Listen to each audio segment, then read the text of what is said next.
कहते हैं किसी को दुख देखकर तो मुझसे सुख की इच्छा मत करना। जब दर्द और कड़वी बोली दोनों सहन होने लगे तो समझ लेना जीवन आ गया। कौन क्या कर रहा है, कैसे कर रहा है, क्यों कर रहा है, इन सब बात चिंता को दूर रहेंगे, उतना ही सुख खुश रहेंगे। हंसते रहो तो दुनिया के साथ है, वरना आंसुओं को तो आंखों में भी जगह नहीं मिलती। जीवन में जो भी होता है वो किसी वजह से होता है। यह तो आपको कुछ बना कर जाता है या फिर सिखा कर जाता है। कटना, पीसना और अंतिम बूंद तक निचोड़े जाना गने से बेहतर कौन जानता है कि मीठा होने का नुकसान कितना होता है।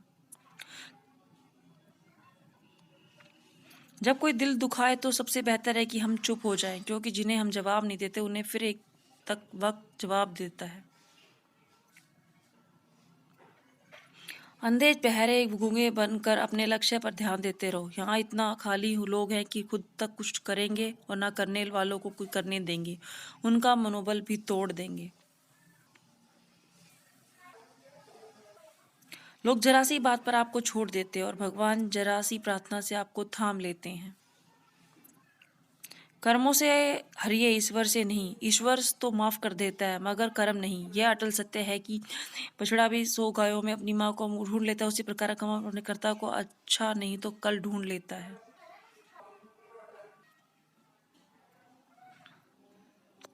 नियत साफ और मकसद सही हो तो यकीनन किसी न किसी रूप में ईश्वर भी आपको मदद करते हैं। जिंदगी में जितना शांत रहोगे अपने आप को हमेशा उतना ही मजबूत पाओगे, क्योंकि लोहा ठंडा होने पर ही मजबूत होता है। गरीब रहोगे कोई ध्यान नहीं देगा, मेहनत करोगे तो सब हंसेंगे, लेकिन जब कामयाब हो जाओगे तो सब जलेंगे।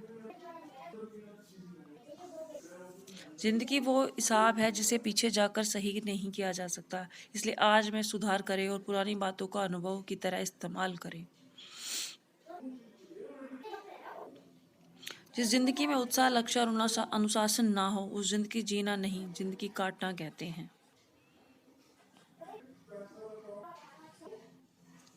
कभी भी अपना बिना कुछ गलत किए भी बुरे बन जाते हैं, क्योंकि जैसा लोग चाहते हैं आप ऐसा नहीं करते। जिस मनुष्य के हृदय में सच्ची मानवता हो उसी की सेवा हमेशा यही होगी कि मुझे मिला हुआ दुख किसी और को ना मिले और मुझे मिला हुआ सुख सबको मिले। जिस मनुष्य के हृदय में सच्ची मानवता है। मैंने हंसकर भी देख लिया और यह भी देख लिया, किसी को पाकर और खोकर भी देख लिया, और ये जान लिया कि जिंदगी वही जी सकता है जिसे अकेले जीना सीख लिया। जिंदगी बहुत कुछ दिखाती है, थोड़ा रुलाती है, थोड़ा हंसाती है। खुद से ज्यादा किसी पे भरोसा मत करना, क्योंकि अंधेरे में तो परछाई भी साथ छोड़ जाती है। अगर कोई आपको सच्चा प्यार करता है तो यह आपको समय जरूर देगा, आपका तो हर परिस्थिति में साथ देगा, हमेशा आपके लिए समर्पित होगा, क्योंकि ये सच्चा प्यार एक दूसरे को खुशियां चाहेगा, आंखों में पानी नहीं।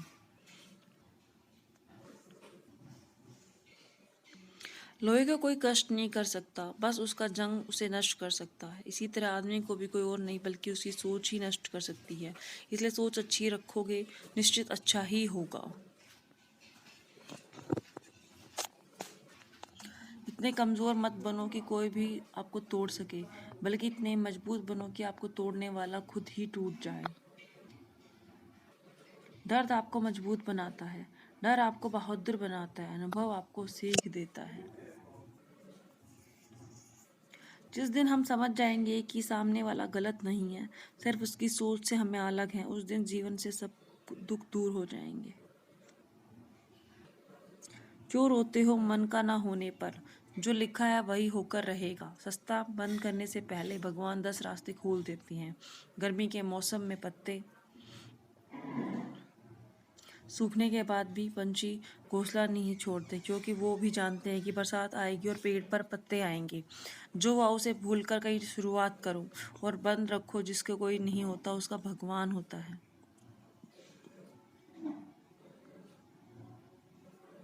मतलब से जुड़े रिश्ते मतलब तक साथ देते हैं, लेकिन दिल से जुड़े रिश्ते आखिरी सांस तक साथ निभाते हैं। अच्छा काम करते रहो, चाहे कोई सम्मान करे या ना करे, क्योंकि सूर्य तो तभी होता है जब करोड़ों लोग सोए रहते हैं। दुनिया में हर एक काम आसान है, केवल अंदर से आवाज़ आनी चाहिए। हमेशा मेहनत और उस परमात्मा पर विश्वास रखना, यही सफलता का सूत्र है। जीवन में सबसे बड़ी गलती वो है जिस गलती से हम कुछ सीख नहीं पाते। जो व्यक्ति अपने मन को काबू में कर सकता है, वो जिंदगी में कुछ भी कर सकता है। इंसान की अच्छाई पर सब खामोश रहते हैं, लेकिन चर्चा अगर उसकी बुराई पर हो तो गूंगे भी बोल पड़ते हैं। श्री कृष्ण कहते हैं कि तुम्हारे बीते हुए कल को तो मैं ठीक नहीं कर सकता, लेकिन तुम्हारे वर्तमान में अगर अच्छे कर्म करोगे तो मैं तुम्हारा आने वाला कल जरूर उजागर करूंगा। झूठी बातों पर जो लोग आपके वाह वाह करेंगे, वही लोग आपको तबाह करेंगे। बुरे से बुरा क्या होगा हम यह तो हमेशा ही सोच लेते हैं, मगर अच्छे से अच्छा क्या होगा यह हम कभी नहीं सोचते। जो ईश्वर रात को पेड़ पर बैठे पक्षियों को भी कभी गिरने नहीं देते, तो सोचो तुम्हें अकेला और बेसहारा कैसे छोड़ सकता है। आज के ज़माने में कोई अपना नहीं होता, सिर्फ लोग तब तक साथ देते हैं तब तक उनका स्वार्थ होता है। अगर कोई अकेला हो, इसका मतलब ये नहीं कि उसे कोई पसंद नहीं करता, बल्कि वो अकेला इसलिए है क्योंकि उसने दुनिया की औकात जान ली है। एक बार राजा और उसका मंत्री तलवार को साफ कर रहे होते हैं। तलवार को साफ करते समय अचानक राजा के पैर पर तलवार गिर जाती है और राजा की पैर की उंगली कट जाती है। उस राजा को उंगली कटने के कारण बहुत ही तकलीफ हो रही है, बहुत ही दर्द हो रहा था। लेकिन उसका मंत्री कहता है शांत रहिए और महाराज, जो कुछ भी होता है अच्छे के लिए होता है। राजा को यह बात सुन के बहुत गुस्सा आता है और मंत्री से कहते मेरी उंगली टूट गई और तुम कहते हो जो होता है अच्छे के लिए होता है, इसमें अच्छा क्या है। फिर भी वो मंत्री महाराज को समझाने की कोशिश करता है। राजा मंत्री के एक सुने बिना गुस्से के कारण मंत्री को कैद करके कोठरी में बंद करने का आदेश देते हैं, पर मंत्री को इस बात का कोई दुख नहीं था। उसका अभी भी कहना यही था, जो कुछ होता है अच्छे के लिए होता है, और वो उस खुशी से अपने आप को सैनिक के हवाले कर देता है। राजा इस बात को सुन के चौंक जाता है और सोचता है कि मेरा मंत्री कितना मूर्ख था। उसे लग रहा है कि मैंने उसे एक अच्छाई के कैद किया है। फिर इस घटना को हुए 3 महीने बीत जाते हैं। एक दिन राजा अपने सैनिकों को लेकर शिकार करने जंगल ले जाते हैं।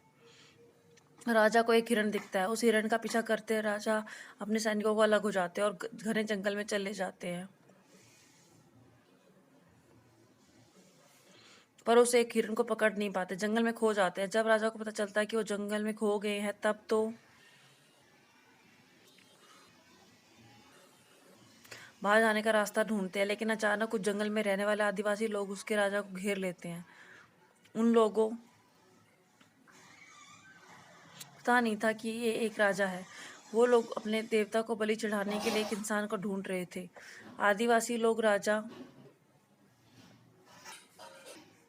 को पकड़कर अपने इलाके में ले जाते हैं। राजा उनको बार बार समझाने की कोशिश करते हैं, पर उनको राजा क्या बोल रहे हैं कुछ समझ नहीं आ रहा होता है। वो लोग खुशी से नाचने लगते हैं और राजा को नहलाकर बलि चढ़ाने के लिए उनको कपड़े पहनाते हैं। अब राजा को लगता है कि अब वो मरने वाले हैं। तभी आदिवासी लोगों का मुखिया राजा को मारने जाता है। तब वो देखता है कि राजा के पैर की एक उंगली कट चुकी है। इसे देख के उनका मुखिया कहता है कि इस इंसान की बलि नहीं दी जा सकती क्योंकि ये इंसान पूरी नहीं है, इसका एक अंग कटा हुआ है। उनके भगवान को एक पूरे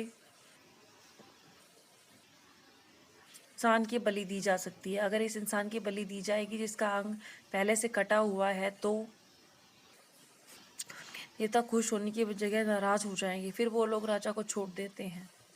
राजा खुशी खुशी अपने महल चला जाता और सोचता है कि अगर मेरी उस दिन उंगली का कट जाती तो आज मेरी मौत हो जाती। इसका मतलब मंत्री सही कह रहा था, जो कुछ भी होता है अच्छे के लिए होता है। फिर राजा अपने सैनिकों को आदेश देता कि जल्दी से जल्दी मंत्री को रिहा किया जाए। फिर राजा मंत्री को अपना पद वापस देते हैं और फिर पूछते कि अगर मंत्री, अगर उस दिन मेरी उंगली कट गई होती, ये अच्छा हुआ, यह तो मैं मान गया, लेकिन तुम जेल में गए, इसमें तुम्हारा क्या अच्छा हुआ। मंत्री खुशी खुशी कहता है कि महाराज, अगर आप शिकार करने जाते तो आपके साथ मुझे भी आना पड़ता, मगर अगर मैं आपके साथ आता तो वो लोग मुझे मार देते, क्योंकि मेरा शरीर पूरा है। मंत्री की बात सुन के राजा को समझ आता है कि जो कुछ भी हमारे जीवन में होता है वो अच्छे के लिए ही होता है।